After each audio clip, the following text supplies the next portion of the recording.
หนาตสูตรผูกที่สองตีฆานิกายนะโมตัสสะภะคะวะโตอะระหะโตสัมมาสัมพุทธัสสะเยวะเมสุเตอาเจลันโลกันสะโปภังกาวันตังเอกันตังโวจังกันตะมาปันนาสะโสโกตัมโมจิหาวาสัมปันตากาตะมาจินตาสัมปันตากะตามาปัญญาสัมปันตาติฟังลา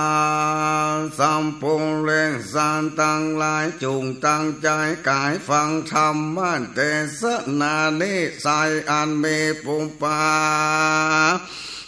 ละอันสืบเนื่องกันมาได้แต่ผูกดนมีมาตามพระบาลีการถาวาเอวังสุตเตวุเตเมื่อผ่านตานถางการตานเจ้าเตสนาดังนี้แล้วอันว่าเจลังการสาปะก็ได้นมัสการและทุนธรรมผ่านตานทางการตาวางคาแด่สัมปัญโยภาปุณตเจ้าอันวาศีละสัมปตาคือความเถิงพร้อมโดยศีลเจนตาสัมปันตาความเถิงพร้อมแห่งสมาธิและปัญญาสัมปันตาความเถิงพร้อมแห่งปัญญานั้นเป็นดังเลือจามสัทธาสัมปัญโยภาปุณถเจ้าเตสานาวาดุกันละกันสามปักอันบาพันตาทางการตะได้อุบัติขึ้นมาแล้วในโลกนี้เป็นพระอรหันตตลัดลูดโดยตนเองเดียวนั่นนาโดยจอบอันประกอบโดยวิจารจารณะดีเลเป็นผู้ไปดีรู้แจ้งยังโลกทั้งหลายเป็นสันละที่ฝึกปงการละทั้งหลายที่ควรฝึกบ่มีปงการละผู้ใดยิ่งไปกว่านั้นคือพระตานทางการตาเป็นศาสดาของเทวดาและมนุษย์ทั้งหลายเป็นผู้เบิกบานแล้วอยู่ที่ข้าเป็นผู้จำแนกแจกธรรมทั้งหลายนั่นนาว่าเพื่อนตานทางการตานั้นได้การตำคือสว่างสวัยแจ้งในโลกโลกาพร้อมตั้งเทวาโลกมารโลกผมมาโลกเดดิเลโดยปัญญาอันดีของตนเองก็ได้สั่งสอนหมู่สัตว์ทั้งหลายพร้อมสมบัตินาภามเทวดาและมนุษย์สักมวลหมู่รู้ตามอยู่บีมามทิศนาธรรมการทางอันงามในเบื้องต้นและงามในท่ามกลางในที่สุดเราต่างการทางว่าการพรหมจาริญาพร้อมตั้งอาทางการถาพยัญชนะบัวเลสุดบริบูรณ์คือกางหบาเดและบุญกางหบดีผู้เกิดในคาขุนใดๆว่ากันย่อมมาฟังธรรมพระเทศนานั้นหากมีมาก้อนว่าได้ฟังแล้วยังบานกาถามีศรัทธาในตถาคตเจ้าเมื่อได้ศรัทธานั้นแล้วเล่าก็มาแจ้งเทศดีเลยว่าคาลาวาสนี่นะบทดีคำแค่เป็นหนทางมาแห่งกิเลสอันว่าปัมปัญจาคือการออกบวชเป็นหนทางล่งอาแจ้งสาสายการที่ปุงกะละของเฮือนปานติบัดไปได้ยากบัวเลสุดบัวเลบุญหักงาได้ส่วนน้อยแต่ดีเลงเหมือนขัดหอยสั่งข้าวสะอาดการตำเดบดใจการตำได้ง่ายดังใจจงเล่ามาปองผอมแลหนวดนุ่งพางการสาวาพัดออกบวนเป็นปามปาจิตาในกาละต่อมาเขาก็มาละสัมปาเต อันน้อยใหญ่ลายกากุลปีน้องเสียใดนุ่งห่มผ้ากาสาออกบวชเป็นพระจินตากันว่าบวชเลี้ยก็สำรวมรักษาอยู่ในความปานติโมกถึงค้อมโดยมารยาทแลโลกาจะลาปังกาติหันภายในกาญามีโทษเพียงเล็กน้อยสมาทานศึกษาอยู่ในสิกขาบททั้งหลายประกอบกายกรรมวาจีกรรมที่เป็นกุศลว่าอันมีอาชีวะนั้นบ่บัวเลสุดหมดสายถึงพร้อมโดยศีลในครอบครองแต่รักษาแต่อินทรีย์ตะวันประกอบไปโดยสติสัมปันสัญญาก็บ่ได้ขาดสันโดษยินดีตามโดยมีมาแลงดูการลายการสาปะบทอย่างนี้ดีลีที่เพโคการตำมาดีชื่อว่าถึงพร้อมโดยสินแต่ดีเลงกันว่าแล้วผ่านทางทางการตานเจ้าก่อนได้เทศนาถึงภิกขุในพระธรรมวินัยนี้ว่าภิกขุประกอบไปโดยจุลศีลมาเสมาศีลและมหาศีลอันมีเนื้อความพิสดารแจ้งอยู่แล้วในสัมมัญญาภารสูตรแล้วก็ได้เทศนาต่อไปว่าดูการลางการสามปะภิกขุผู้มีศีลบริสุทธิ์อย่างนี้ย่อมบ่พาศพพบภัยอนทลายแต่ที่ใดดีเลยเพราะว่าศีลสังวาลานั้นเพียบเหมือนกษัตริย์ผู้อันใดบุรธาพิเศษกรรมจันลัดสัตว์ผู้ใดแล้วย่อมบ่พาศพภัยแต่ที่ใดในลัดสัตว์ผู้อันภิกขุก็สันดานเหมือนปาริบุญโดยศีลดังนี้แล้วย่อมบ่พาศพพบภัยแต่ที่ใดก็พอศีลระวังรักษานั้นภิกขุปาริบุญโดยอริยศีลขันธ์อย่างนี้ย่อมได้สวยสุขอันประเสริฐจากโทษสาพอตนดังได้กล่าวมานี้ชื่อว่าผู้ประกอบไปด้วยศีลนี้แลการสาปังศีลสัมปันตาดูกัลาการสาปะอย่างใดภิกขุชื่อเป็นผู้คุ้มครองทวารในอินทรีย์ทั้งหลายและดูการลากันสาปะภิกขุในธรรมวินัยนี้หันรูปโดยตาฟังโดยเสียงโดยหูดมกลิ่นโดยดังลิ้มรสโดยลิ้นถูกดองโพตามพระโดยกายรู้แจ้งธรรมมาลมด้วยใจแล้วย่อมบ่ถือนิมิตบ่ถือพยัญชนะต้านย่อมปานเตบานเพื่อสำรวมตาหูดังลิ้นแรงกายใจดังนี้เมื่อบ่สำรวมแล้วจะเป็นเหตุอันกุศลธรรมอันลามกะคืออาภิชาและโทมานัสสะครอบกรรมใดชื่อว่าย่อมบ่รักษาอินทรีย์ทั้งหลายชื่อว่าความสำรวมในอินทรีย์ทั้งหลายภิกขุผู้ประกอบโดยอินทรีย์สังวาละสังรวมอินทรีย์อันเป็นอริยะเช่นนี้ก็ย่อมได้เสวยสุขอันบัวลิสุดบัวลาบมวลนาด้วยกิเลสสาพอถอนดูกำลังการสัมปะโดยการดังเรากล่าวมานี้ภิกขุชื่อว่าเป็นผู้ครอบครองอินทรีย์ทั้งหลายดังนี้การสัมปะและอย่างใดเรียกว่าภิกขุชื่อว่าประกอบโดยสติสัมปชัญญะอันว่าภิกขุในธรรมวินัยนี้ย่อมการตามความรู้สึกตัวในการกาไปในการถอยขึ้นมารู้สึกในการแลในการเลวย่อมการตามความรู้สึกตัวในการคู่เข้าในการเหยียดออกรู้สึกตัวในการตรงพาสังฆาธิบาตและจีวรางเลือก็ตามความรู้สึกในการสันการดื่มแรงการเกี้ยวการลิ้มรสรู้สึกตัวในการไปถ่ายอุจจาระปัสสาวะ รู้สึกตัวในการยืนการนอนการรับและการดื่มการกล่าววาจาและการดับอยู่แลดูการลางการสาบานด้วยพระการดังกล่าวมาในภิกขุชื่อว่าเป็นผู้ประกอบไปโดยสติสัมปชัญญะดังนี้แลดูการลางการสาบานก็อย่างใดภิกขุชื่อว่าผู้สันโดษนั้นว่าภิกขุในธรรมวินัยนี้ย่อมเป็นผู้สันโดษจีวลาอันเป็นเครื่องห่มร่างกายบิณฑบาตเป็นเครื่องบริหารท้องต้านจะได้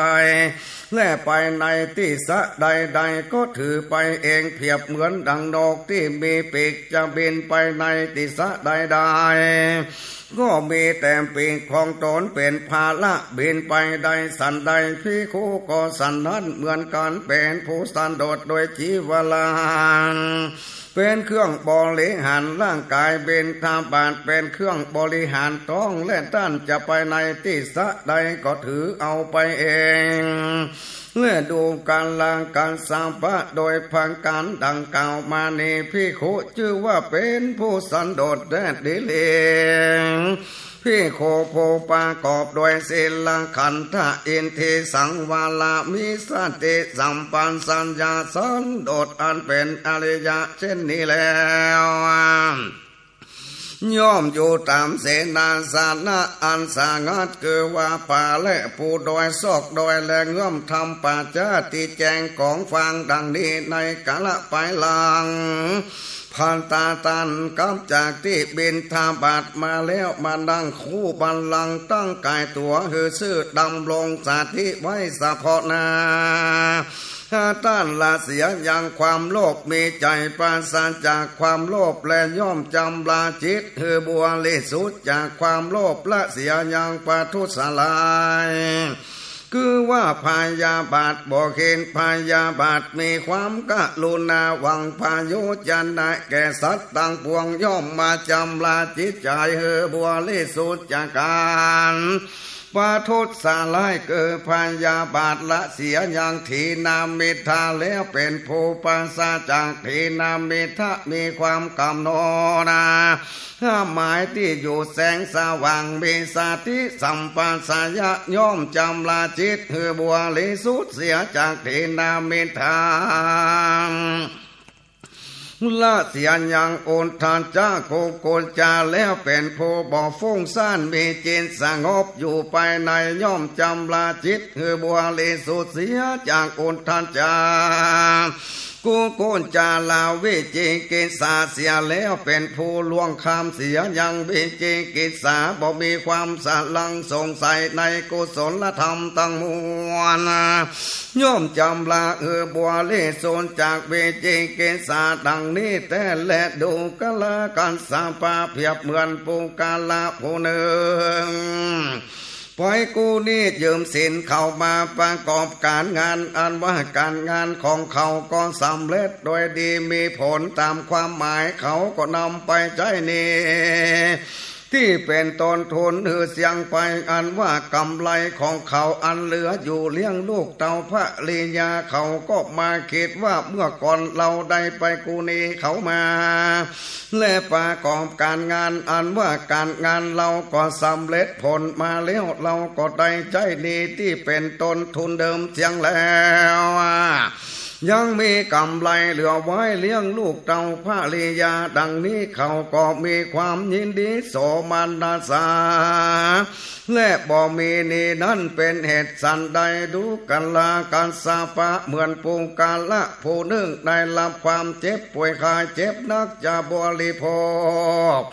อาหารก็บ่ได้บ่มีกำลังต่อมาเขาก็หายจากการเจ็บป่วยไข้บัวละโภคอาหารก็ได้มีพละกำลังเขาก็มาคิดว่าเมื่อก่อนเราก็ได้รับความลำบากเจ็บป่วยได้หายเป็นปังกาติเขาจะมีความยินดีโสมนัสสาในความบ่มีภัยยะอันนั้นเป็นเหตุสันใดดูกันลากันสาปะเพียบเหมือนปูกาละผู้นึ่งถูกจองจำอยู่ในคอก เรือนจำนั้นต่อมาเขาก็พ้นจากคอกเรือนจำมาอยู่โดยสวัสดีบ่เสียเงินทองเข้าของอันใดเขาก็มาเกิดว่าเมื่อก่อนเรานี่ถูกคอกถูกขังอยู่ในเรือนจำบัดนี้เราได้พ้นจากคอกเรือนจำแน่บ่มีภัยญาติอันใดเราก็บ่เสียเงินเสียทองอันใดแท้และเราก็ได้ความยินดีและโสมานัดในการพ้นจากคอกและเรือนจำนี้เป็นเหตุสันใดดูกันลากันสาปานเพียงเหมือนปูงการลาปูนึ่งได้เป็นตาสาคนใจเขาแลเพิ่งตัวเองตัวก็บ่ได้จะต้องเพิ่งปูงการละคนอื่นจะไปไหนตามใจตัวก็บ่ได้ก่อนว่าเขาปนจากความเป็นตาสาอันเปิ้งตัวของตัวใดบ่ต้องเปิ้งคนอื่นเป็นไตแก่ตัวจะไปที่ไหนและยืมสินเขามาประกอบการงานอันว่าการงานของเขาก็สำเร็จโดยมีผลตามความหมายและเขาก็นำไปใช้นี้ที่เป็นต้นทุนคือเสียงไปอันว่ากำไรของเขาก็ยังเหลืออยู่เลี้ยงลูกเต่าภริยาเขาก็มาคิดว่าเมื่อก่อนเราไปกูนีเขามาประกอบการงานอันว่าการงานของเราก็สำเร็จผลมาแล้วบัดนี้เราก็พ้นจากความอันเป็นตาสาเป็นคนจ้อยเปิ้งตัวเองบ่ได้ต้องเปิ้งคนอื่นเป็นไตแก่ตัวจะไปไหนก็ได้ตามความจะดังใจดังนี้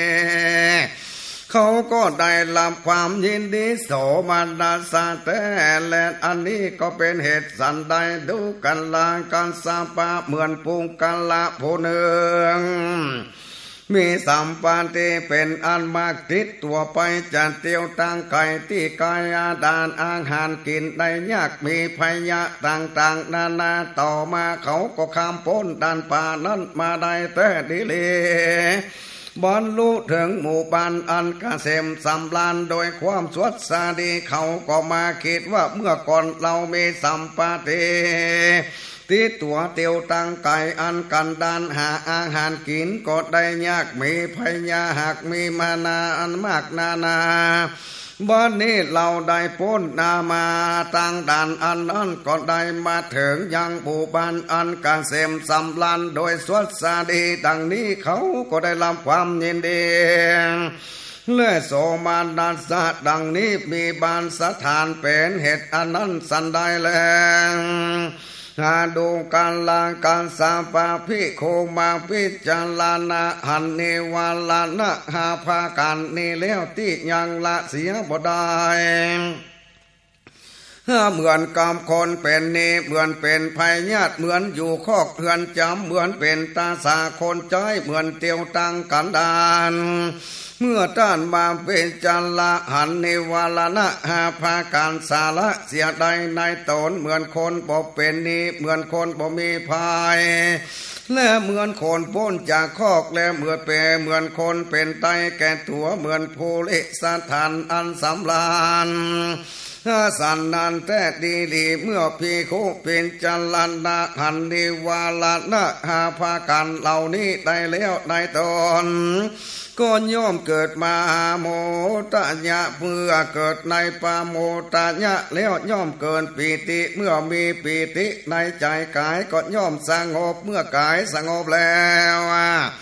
ย่อมได้สาวยสุขเมื่อสาวยสุขจิตก็ย่อมตั้งมันตั้นสังัดจากกามาสังัดจากอากุศลธรรมบรรลุปฐมฌาน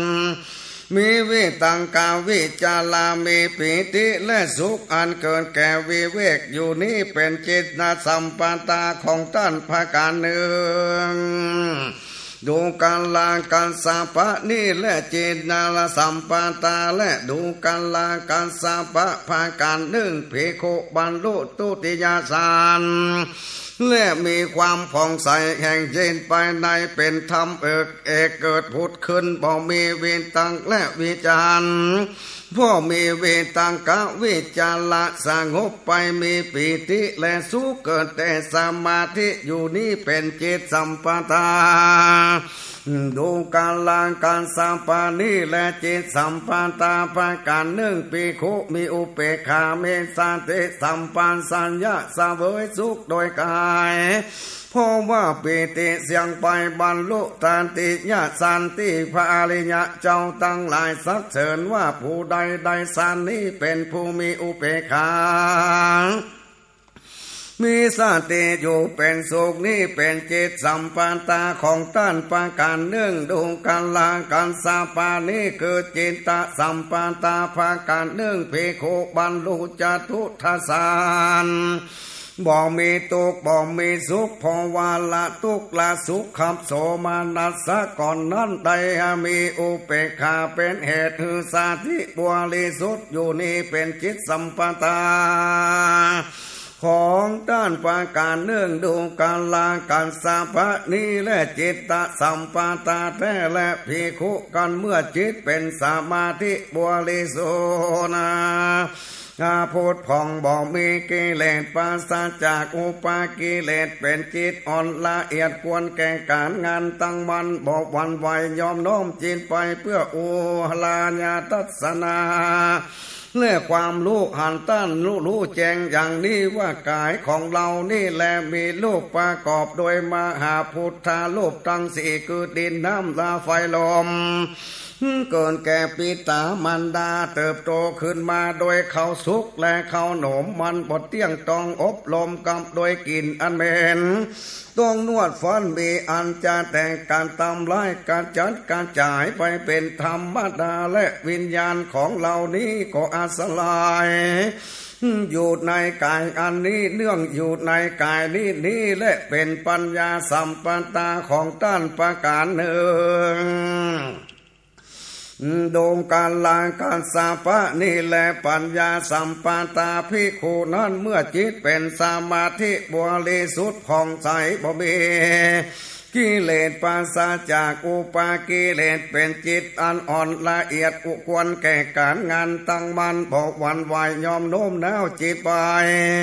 เพื่อเนรมิตรูปอันเกิดแก่ใจเนรมิตกายคือกายอันนี้มีรูปเกิดแต่ใจมีอวัยวะครบทุกส่วนมีอินทรีย์ก็บกบังอันนี้ปัญญาสัมปตาของตานประการหนึ่งดูกันลังกันสัมปะนี้และปัญญาสัมปตาแท้ดิเล